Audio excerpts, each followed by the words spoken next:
We are a blended family. We are a blended family. We are a blended family. We are a blended family. We are a blended family. We are a blended family. We are a blended family. We are a blended family. We are a blended family. We are a blended family. We are a blended family. And we are a blended family. In today's episode of Blended Families Ministry, we'll showcase Drs. Larry and Carol Snapp in a Dream Conference this year, and I'm sure it's going to be power-packed and you will enjoy. Have a wonderful day. God bless you, and thank you for tuning in and sharing Christian Living Radio with your friends and family. God bless you. Hi, we're Drs. Larry and Carol Snapp. We're glad to have you with us today. I've been going to the church about 14 years. About 2009, we founded the Blended Families Ministry. We are a blended family, been one for 37 years. Our marriage was messed up at 23, 24 years. We went through NAME. I don't know if some may have heard of that. National Association for Marriage Enhancement. That was a local headquartered marriage ministry here. Put us back together. We started doing marriage counseling through them for like 5 years, and we kept getting more and more non-first marriages that we were trying to counsel. And so God just kind of spoke to us and said, you are a blended family. You know how not to do it. Now you know my way. And you need to write some of this stuff down and then teach others how to do this. So that's just a little about us. Carol's got a bunch of stuff she's going to do, and then I'll do some more. We only have about 30 minutes, and they're real particular about keeping with the time frame, to honor your time frame too, to give you plenty of time for dinner. So we have 30 minutes to teach, so we're asking that you hold your questions or comments and ask us after we're done teaching. We have given you some notes in the front, and the back page is, the notes, what we're going to be speaking on is in the front page. The back page is for notes, or where you can jot down your questions that you'd like to ask us later. So if you'll do that, that would be great. Larry will tell you what the stats are later when he gets to speaking and teach a little bit. I want to just tell you what is considered a blended family, because a lot of people have a feeling it's just one or two kinds, but there are many types of blended families. One is a marriage after a divorce or a marriage after a loss of a spouse. Each one carries their own issues, believe me. We've counseled people in both, and I've been divorced myself, so I know the issues that come up from that. There are also different cultures that come together, different religions that come together, even geographical difference. Somebody from the East Coast marrying somebody from the South.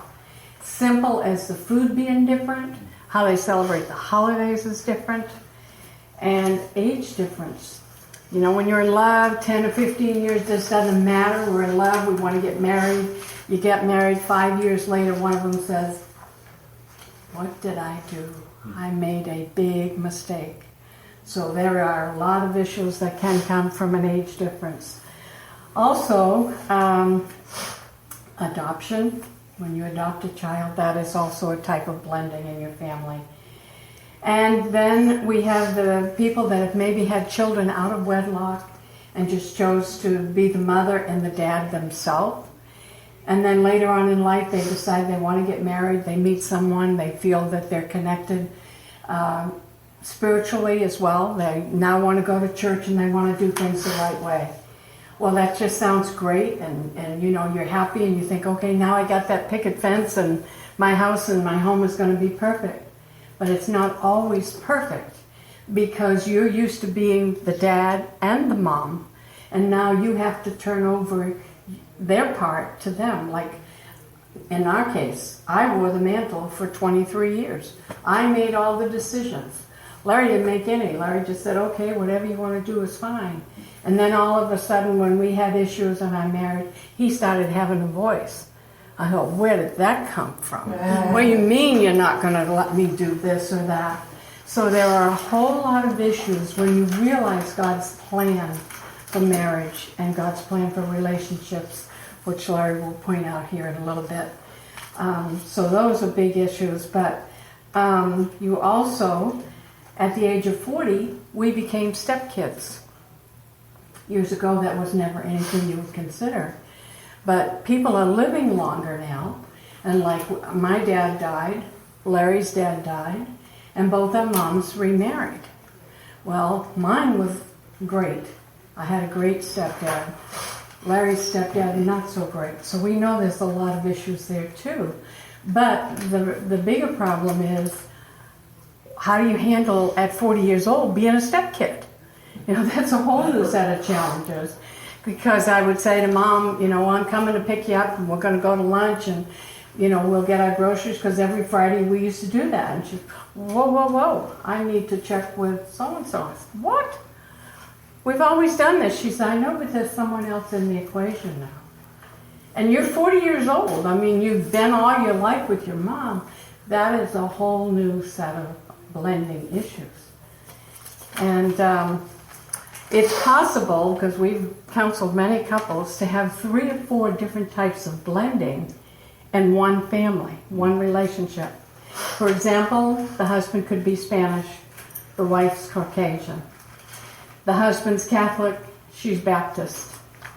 Then they both are bringing kids from other marriages or other relationships, so they have yours and mine. And then maybe she's pregnant with ours, so it's yours, mine, and ours, which we're very familiar with in blended families.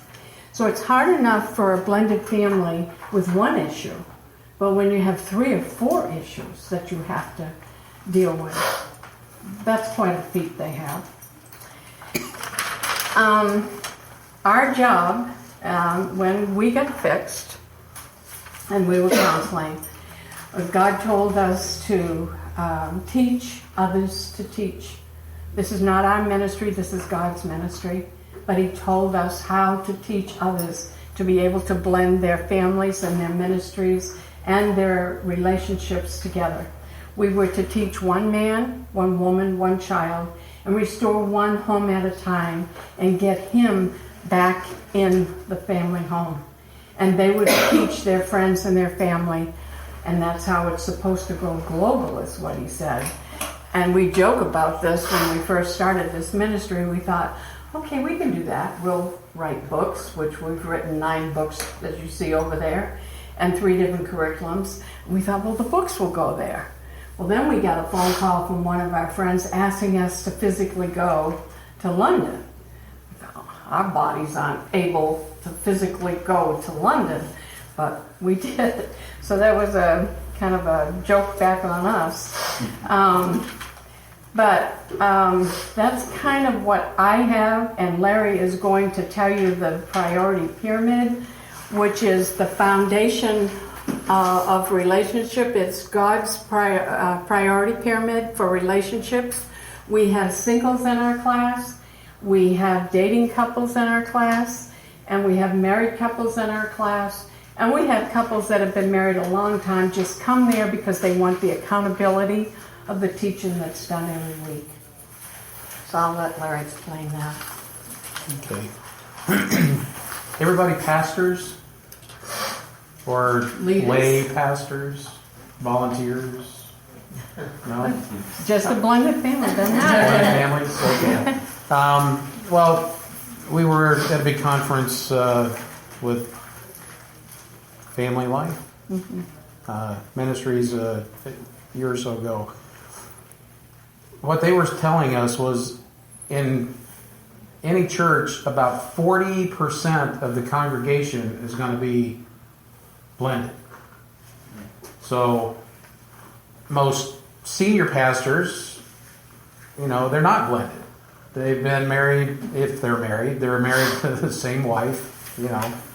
They don't generally get divorced. It happens, but as a rule, not so much. So the senior pastor doesn't necessarily know how to deal with those that are doing over. You know, they've got a vindictive ex-spouse somewhere, or kids from this one or that one that the kids don't even like each other, Right. let alone the other parent, right?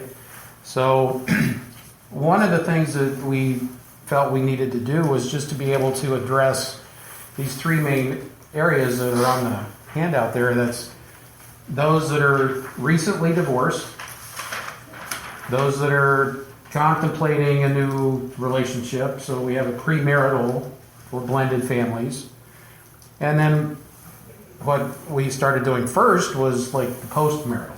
Like, you're already in it, you stepped in it already, let's try to help you sort things out. And that's where this came from, was we realized after several years of counseling, and especially the non-first marriages, most everybody has some of this stuff out of order, Yep. right? And that was always the first thing we did, was try to figure out what's out of order and then go from there. We call ourselves counselors, but really we were more like teachers. Here's how to do it, right? We weren't psychiatrists or psychologists. We're not trying to figure out, what baggage you have from when you were a kid or any of that kind of stuff. But in any marriage ministry, you'll pretty much always see the triangle. You have God at the top, and the husband and the wife, and as you get closer to Him, you get closer together. I was just kind of driving around town one day, and God sort of filled in all this stuff for me. We have, obviously, that personal vertical relationship is first with God. It's eternal. Then comes the marriage. Supposed to be a covenant till death. Excuse me. And then we have the parent-child relationship. And between 2, 3, and 4 is where most everybody's got some kind of an issue, right? Either the spouse is not high enough, they put the kids up there, or what we see a lot of times is parents, especially having been single parents for a while, they really feel like they own their kids. These are God's kids. He's loaned them to you. You're a steward. And then He wants them back, right? But if you have, there's the parable of the vineyard, right? And so the king is, hey, I'm going to be gone for a while. I got all these guys that are going to take care of my vineyard. And so they know off the bat they're stewards. But the king's gone for quite a while, and after a while they think they're owners. So when he finally sends the people back to get his cut, they start killing them and beating them up and stuff. So there's a big difference between thinking of ownership versus stewardship. And I just threw some numbers out there, 18 to 25 years. We can keep them on the insurance till they're 26 or something like that. But there's a lot of people who's like, as soon as you're 18, boom, you're out of here. Yeah. Right? But God wants His kids back. Now, I kind of like to joke about it, and she gives me a hard time. But God never asked for the wife or husband back. Right? It's like, I want my kids back, you can keep your spouse. I think of Job. Satan came along, he took all his kids and everything else. He never did take the wife. And then God gave him back everything that had been taken away. But he still had the wife. So, personal vertical, marriage, the horizontal, parent-child comes after that. We see people mess that up all the time. Extended family, friends, relatives, in-laws, outlaws, exes. Healthy boundaries, somewhere. You've got to have some boundaries there, especially with exes. Then comes the job. So family first, then the job, so you can provide for the family. Ministry is a job. That's why it's at the bottom here. Too many times we've seen, especially pastors, or we get pastors' kids that are having issues, and all they saw was, our dad was at the church all day and night. He never spent any time with us, right? Ministry is a job. And your first ministry needs to be your spouse. So then it reinforces the fact that you're back up here. And then go down again. So this is the foundation of our ministry. Anytime we do any counseling, it's always, okay, what's out of order? Right. And that just, it opens a lot of eyes when we start explaining how this is supposed to work. You know, and, you know, like anything else, it takes time to work on it. It doesn't just, oh, okay, so tomorrow we're good. No, it can take a long time to get there. But at least we teach people where they need to be headed. This is Christian Living Radio. Well, the same with on the kids at a certain age, then they're gone back to God. And that's where the relationship changes between you and your kids too, because now it's adult to adult. So it's a different kind of relationship that you have with your children, because you have to treat them as adults. And sometimes that's hard because they're always your kids. And even though they're 35 or 50, you still think, my son, my daughter. But you can't. You have to treat them as adults. And those are other issues in blended families, especially in any family, really, in any relationship. So, Go ahead. how do you reach these people in the church?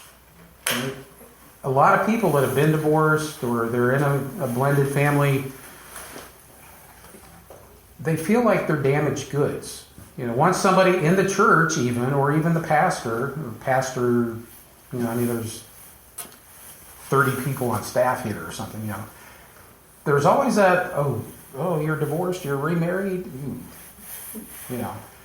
And so there's not that, hey, come on in, you know, we love you. They don't get that, you know. Well, they're learning, though. They're starting to. But yes. Especially in the past, it's a relatively new thing in the church that they're starting to recognize. Yeah, they realize there are divorces. Hey, 40% of our congregation is blended in some way. They're not on their first marriage. They've been married, they've had kids out of wedlock or whatever.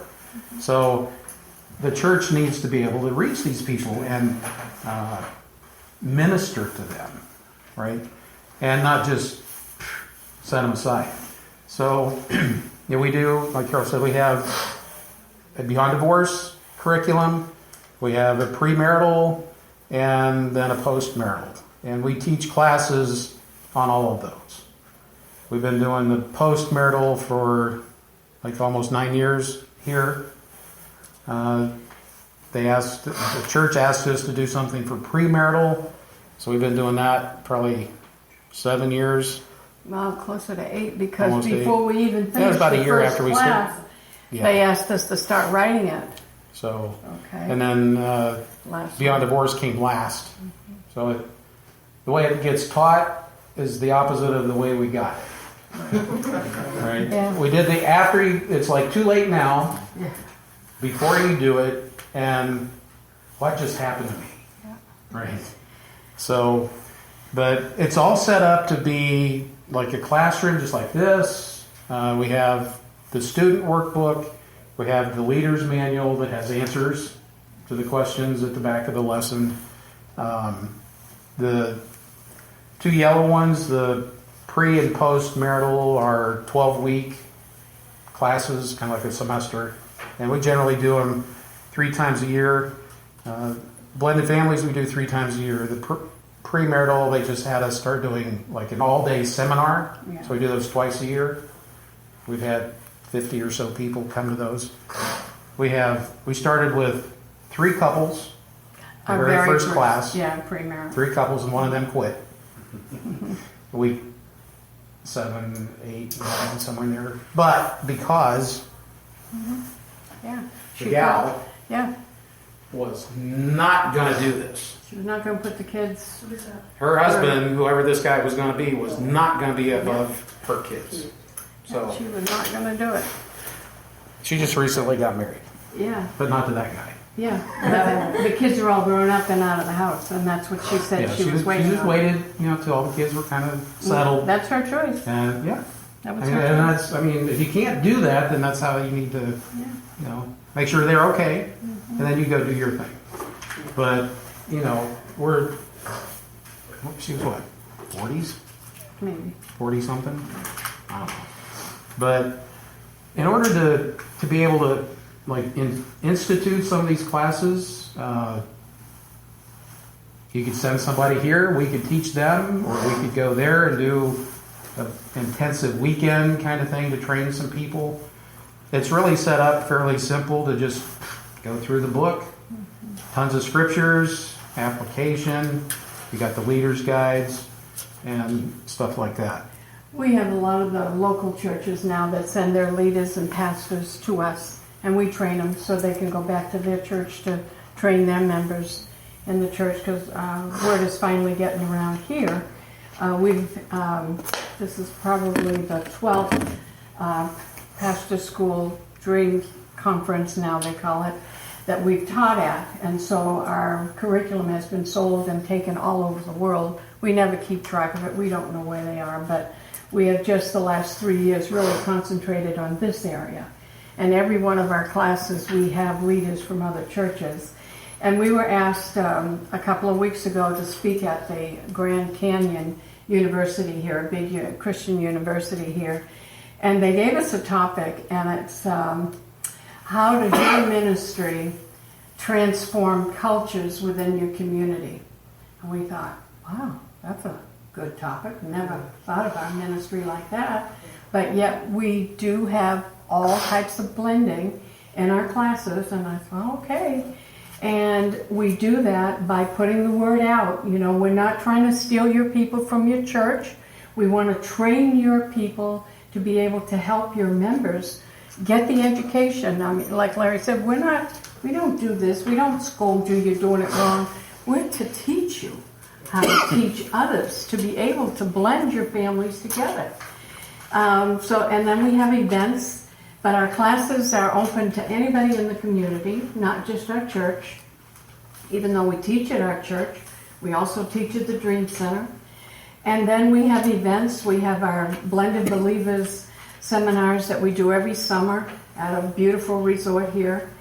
And we have some of the leaders that we've raised from the different churches get up and give 10 minutes of their testimony and then tell what part of the different curriculums helped them in their marriages or with their ministries, because they teach these curriculums in their churches. And then we also have another one that's coming up Friday.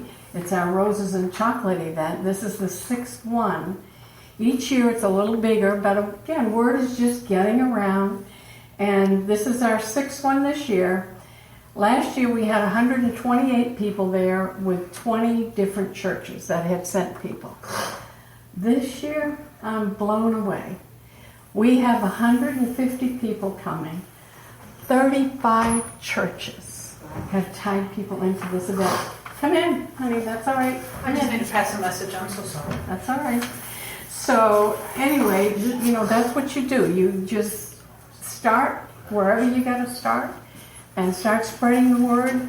And we don't usually get famous speakers into our events. We do use the people, like I said, we use the leaders that we've raised up. We're proud of each and every one of them from all the different churches. And this time, this was last year we did this first one. Mm-hmm. This is a couple from Nashville. They're a Christian comedian couple. Sue and Jeff Duffield, I don't know if you know, but they're from Nashville. And our daughter was in charge of a marriage ministry, women's ministry back in Pennsylvania, and she said, Mom, this woman is hysterical. She does a thing called Chuckles and Chocolate. And she said, for your Roses and Chocolate event, she would be great. Well, Sue and Jeff came to our Roses and Chocolate last year. She talked to maybe 3 or 4 of our different leadership couples and heard some of their testimony. And she came up to us after the event in tears. She says, these people are awesome. She says, now that I know more about what your ministry is about, next year I'm going to tailor our talk, because they sing together and then they tell jokes as they're doing their thing. So they said, this next year, if you ask us back again, we're going to be doing that to coordinate more with your ministry. So, like I say, they're coming here this year. We're so excited they're going to be here.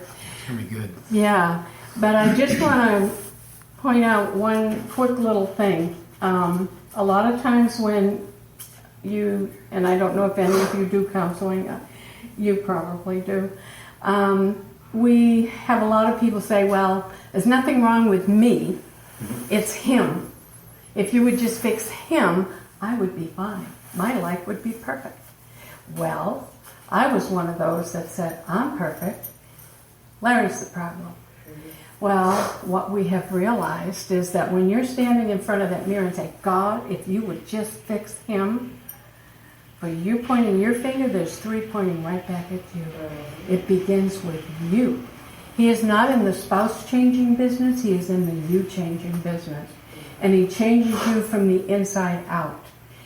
I'm pretty straightforward, a pretty aggressive person, but when I realized that I was a lot of the problem, I changed so much when I really gave my life over to God, and I thought I knew God all my life. And I'm not trying to knock this religion, but I was brought up Catholic. I was told I don't have to go to church. Anywhere I can pray to God and I'm fine. So I never forced Larry to go to church. He did not like the Catholic Church. But we were sitting in a marriage class one time. We are ordained pastors and we do have a doctorate in marriage ministry. And one time this pastor was saying, when's the last time you and your wife sat out in the garden and listened to what God was saying to you?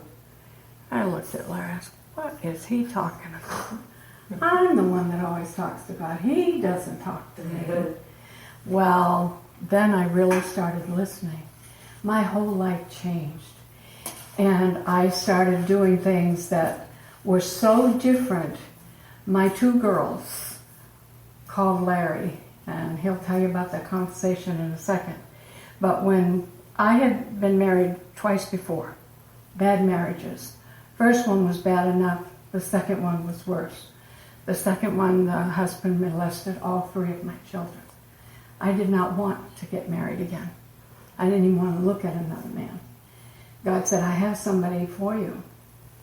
But you're going to have to bring him to me because I am not going out there looking. And he did bring him to me. And I had a 4-year-old daughter, a 15-year-old son, and a 17-year-old daughter. So Larry became an instant stepdad, which happens a lot of time in blended families. You fall in love and you think, well, it's great, you know. And like Larry thought, well, they're your kids. I'll let you do everything and I'll just be here for you. Which part of it was right. He was showing them how he loved me. But then part of it I did wrong. I would ask Larry whenever they'd come to me and say, I need a pair of shoes or I want to go to the movies. Can I have $10 or whatever? I would always go to Larry. And Larry'd say, you know, whatever you want to do. Sure. But when they asked me, I would always include him. So I was respecting him, showing him respect. And we did this by accident. We didn't know a lot of this stuff was right. But God had his hand on our marriage way back when. And now that we've got this ministry, it slowly has, you know, put the pieces together. But my kids started noticing a difference, Larry, and tell them about what happened on that. Yeah, it was, you know, especially the older one would call practically every day and say, well, so-and-so did this or so-and-so did that. They had a chiropractic office, so whenever one of the gals would come into work, they'd always, you know, somebody would be in a bad mood or they'd come in late or whatever. And she just let them have it talking to her mom. And she'd give it right back. You know, and then after a while, it was like, well, maybe they had a bad day. You know, give them a break. You know, and not too long after that, they both called and said, hey, what'd you do with our mom? Yeah, because normally I would tell different. them, you know, well, how dare they do that to you or something. Yeah, she was wearing the other shoes. You know, she was putting herself in the other people's shoes and not just, you know, letting them have it like normal. Right. But, yeah, it was kind of interesting. They both were wondering, Mom is very different. What's up with that? Thank you all for joining the Blended Families Ministry program today. This ministry was created to help blended families learn how to use biblical tools that will help you thrive. We are Doctors Larry and Carol Snap, and we invite you to listen to our weekly shows here on ChristianLivingRadio.com and to visit our website, blendedfamiliesministry.org, to learn more about the ministry and all that we do. Thank you, and God bless. Christian living, Christian living. Christian living. That's what God does for you. He changes you. You're not the same person. And one of the things that really helped me was changing my music. And I love music, but 99.9 was my station, and don't you dare tell me I've got to change that station. There's no way. But God says, yeah, you will. You'll change that station. So I changed it. That brought my whole attitude down. I was more calm and everything. And then regarding my daughters, and we like to use props in our classes. We bring things in to show, so you can visually see things. Yeah. And a lot of the guys that get upset with their wives, or the wives get upset with them, we say, you got to be tender and gentle. And then we also tell them you need 2 pairs of glasses. You need a regular pair of glasses, and then some days you need the honkin' Jesus glasses. What would Jesus say, and what would Jesus do? So before you open your mouth, you run that through. And man, that stopped me in my tracks. We take these into every class. They laugh. They laugh.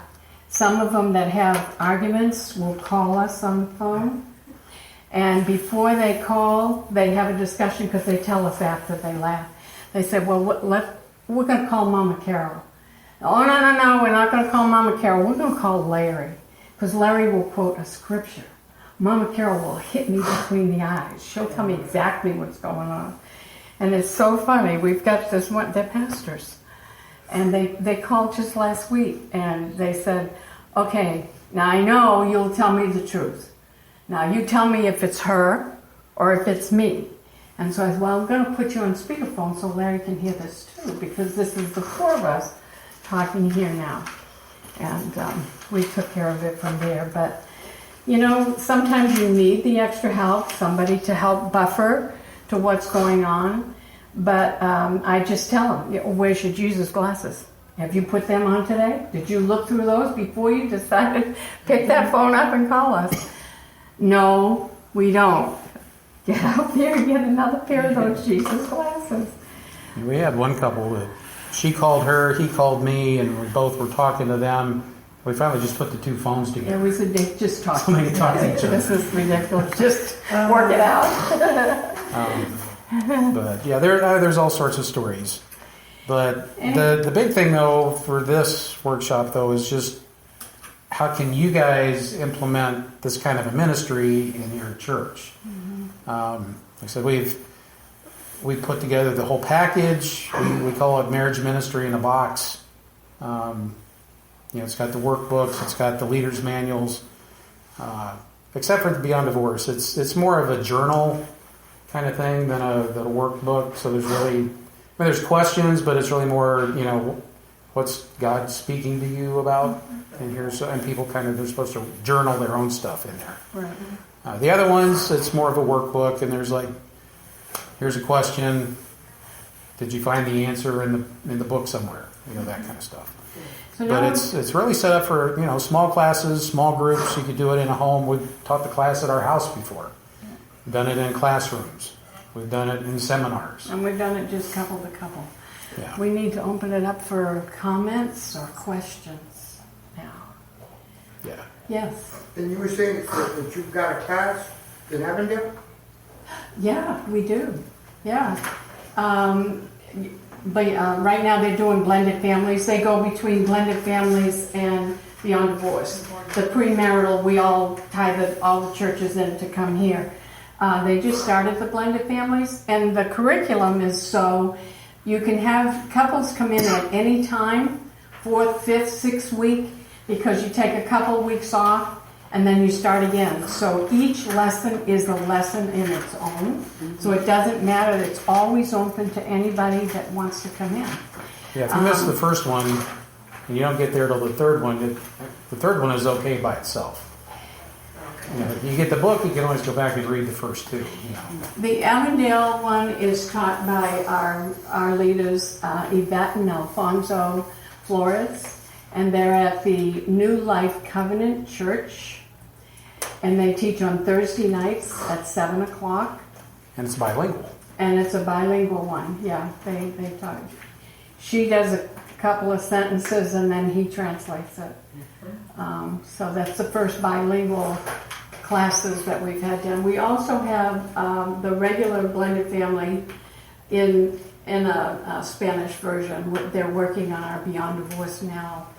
But this is the only place you can buy the books, so if you're interested in any of them, let me know and buy them here. We normally have a table, but we didn't do that this year. Yeah. Did you have a question, sir? Yeah, I'm a pastor of a small congregation. Give you a little bit of background. My parents have been married 68 years. I've been married 40 years.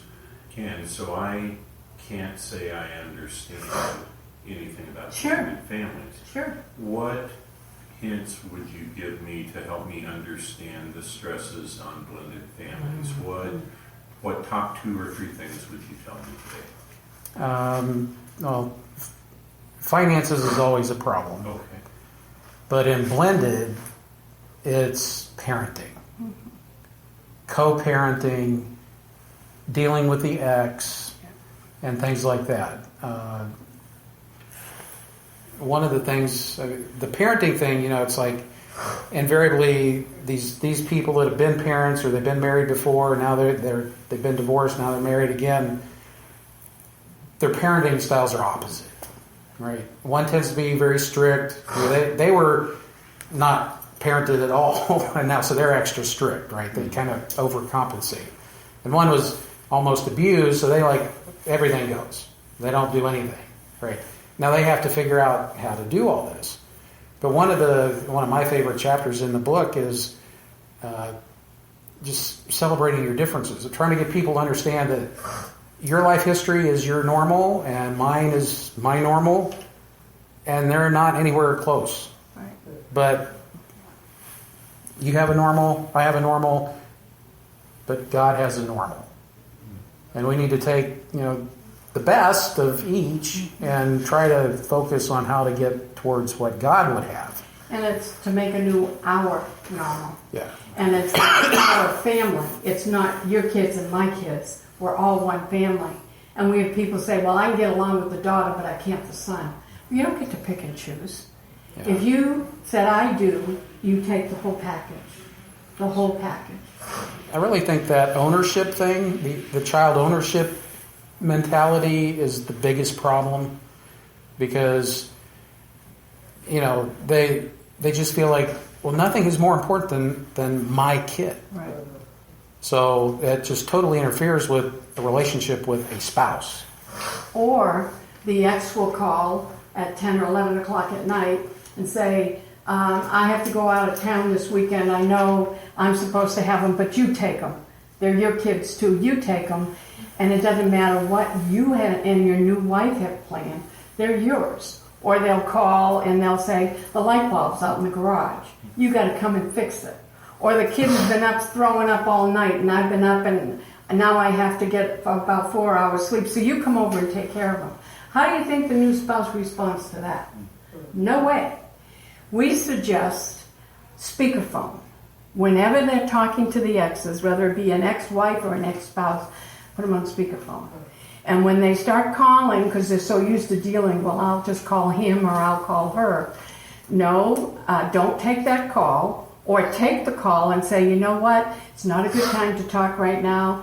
When I get back home, we'll call you. And then you call that person and you say, okay, we're here. How can we help you? Because whatever they're going to ask you affects that new family. And maybe you are going to go out of town and you can't take that child. And if you're talking to the ex, then your new wife says, well, what did you talk to her about? That takes that element away when they're on the speakerphone. Now, the ex doesn't like that because she's used to dealing with you. But you just let them know, anything that you ask me to do affects us and our family. So when you're dealing with me now, it's us, not just me and you. And it takes them a while, but that's what we suggest, to take that out, because it can get really ugly fast. That's part of the boundaries that we talk about here with exes and so forth. It's really important for this new couple that's married to understand this. Yeah, the marriage. This is the marriage that matters. Yeah, we the want old this one to be the last is one. no more. And it's really important for this couple to manage the exes and not let the exes manage them. Yeah. It sounds like it's multiple layers of power struggle. Oh, yeah. Oh, it can be. Yeah. For Even sure. the kids. Yes. Even the kids. Why do you have my mom and dad or my mom 5 days a week and I only get to see her every other weekend? That's not fair.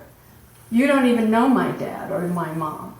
And see, those are the issues the kids need to deal with. You get a lot of kids, they don't want to blend. Yeah. Right? Well, especially the teenagers. what we suggest in that area is have a family meeting. First, you and your new spouse sit down and figure out what the rules are going to be, our rules in the house. Our house, our rules. What the consequences are going to be if they don't follow the rules. And then the both of you have a family meeting, even the ones that are out of the house. Call everybody back. You know, we did things before, we didn't know what we were doing. Now we have new rules, new teaching we've learned about blended families. This is the way it's going to be. You don't just come over to our house on the weekend. You call us and let us know when you're coming. We may not be here. You know, we need to know that, you know, whatever your boundaries are that you have agreed upon. And then the kids, you know, if you've got to be in at 10 o'clock, that's what it is. And you're supposed to do your homework before you go out and play or whatever. You both set the rules. And we've had couples say, well, they're my kids, so I should tell them. No, they have to see that you're respecting one another and that you are both in charge of that house. Because a lot of them will disrespect the new parent coming in. They don't like that. They'd rather have their mom and dad back anyway. But if both of them are in front of the children and tell them this is the way it is in our home, you get a whole lot more goodness coming out of those relationships once you tell them. And they want to know, what do you expect of us? We didn't ask you to go out and get remarried, but what do you want us to do? So they want those rules. They want to be told. So those are some issues that you just don't even think of. Yeah. And, you know, if the parent-child thing is messed up, there's going to be a whole lot of stress. The kids are going to be acting out and interfering. They're going to be playing one parent against the other one and all that kind of stuff. That's why this really needs to be solid. When the kids see that these parents are one, they know they're not going to get in between.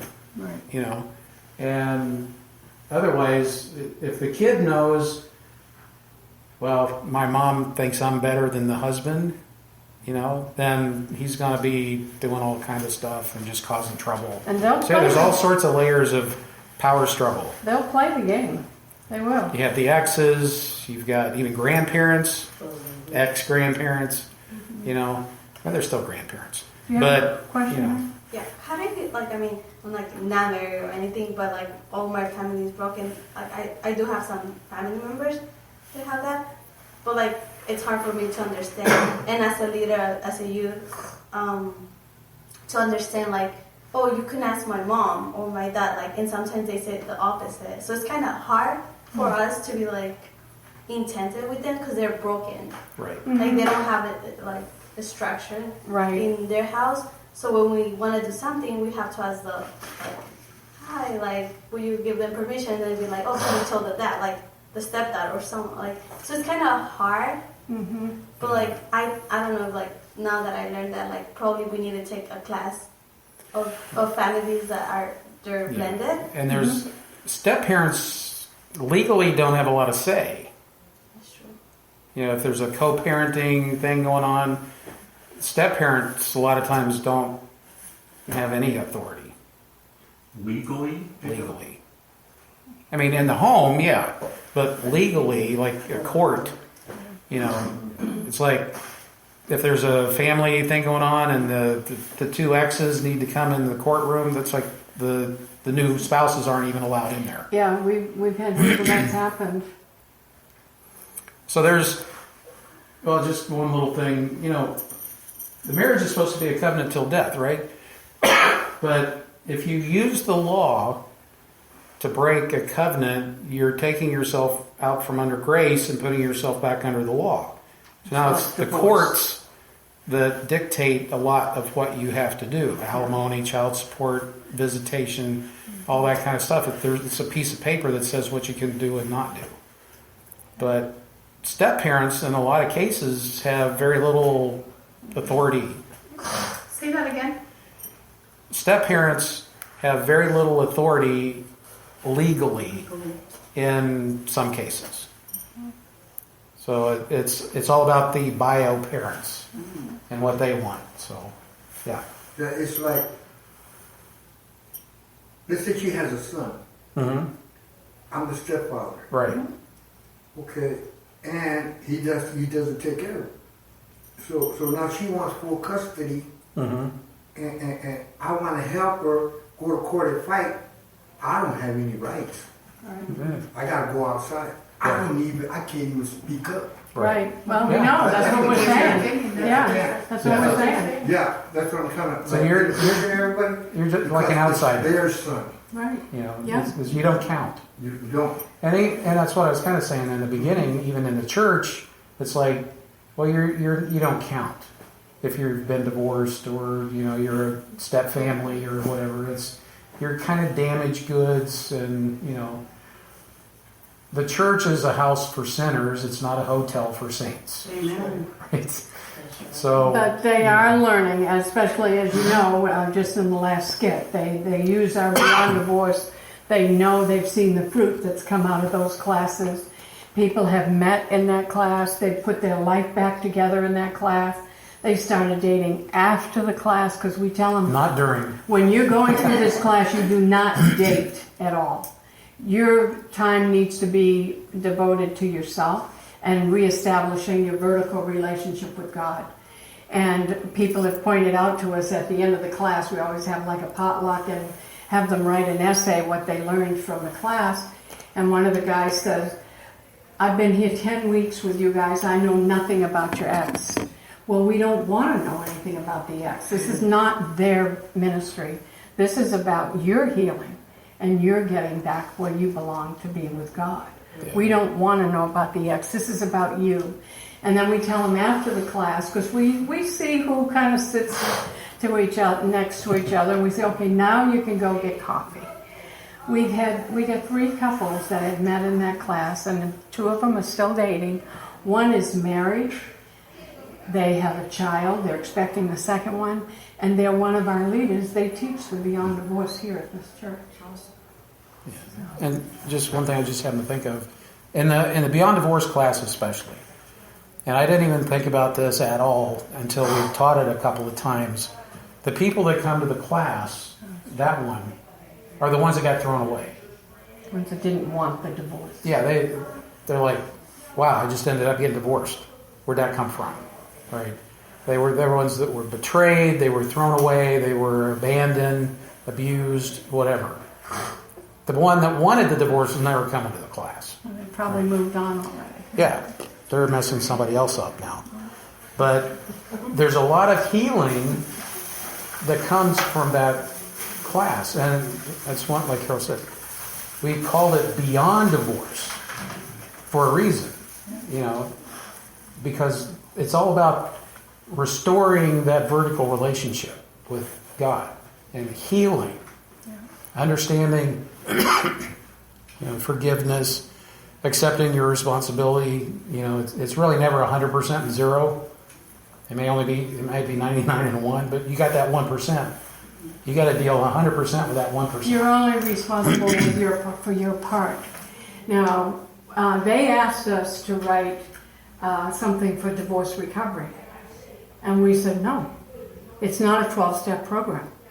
It's not something you have to go to the rest of your life. We'll write it, but we want it beyond divorce. God wants everybody to have a very fruitful and happy life.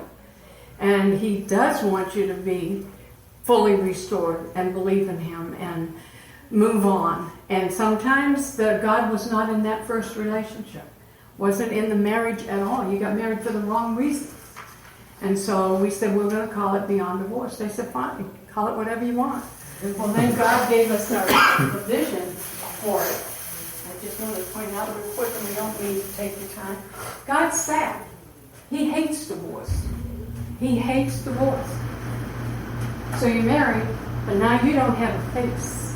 Neither one of you have a face at all. That's been taken away from you from the divorce. But He's always there for duels. He's there to help you, show you the way, the next step in your life, because He wants you to get back on the road with Him. God gave us this vision for this book. And a gal from another church, I called her and told her what I wanted on this cover. We never met to show her. I just told her what God gave us. She did this perfect. She got my vision that God gave me. But this book, this is the newest one we've done, and this is 5 years old, I guess. There have been so many breakthroughs for people in our church. That's why you heard them. They kept talking about beyond divorce, beyond divorce. There's been so many good things come out of this. Our blended families, the same thing.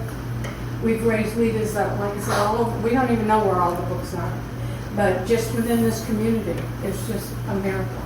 So if these can help you in a blended family, or somebody you know in a blended family that's having issues, these can help you. The answers are here. Larry's written up here. We have Facebook pages. We have a website. You can order the books through the website. We can send them to you later. He's got us set up on Twitter. All this stuff. But we need to let you guys go. But anybody interested in a book, come see me over here. Christian Living Radio, spreading the good news of Jesus Christ 24/7. Our goal is to bring you a life-changing word through music and diverse programming, like the one you're listening to now. Pastor Kenyatta Goins is the visionary of Christian Living Radio, and he's dedicated to the idea that Christians should even have a more prominent presence in the marketplaces. Maybe you need prayer for yourself and or your family, maybe for a friend. We'd be privileged to stand in the gap for you. If you're listening to this broadcast, click on the Contact Us tab and send us your prayer request. We'd also like to hear from you if you have something on your mind, or just give us some feedback. We support many ministries, so maybe you'd like to make a one-time or a monthly recurring donation. We believe that when you sow into these ministries, you'll indeed be blessed. And of course, if you sow into this show in particular, we believe that it's a blessing for you, so please consider sponsoring us. There's a special area under the Donate tab where you can send your monetary gift, or call 520-812-6363. That's 520-812-6363 to receive more information about sponsorship. Thank you.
Join the best positive Christian lifestyle movement on the air at ChristianLivingRadio.com.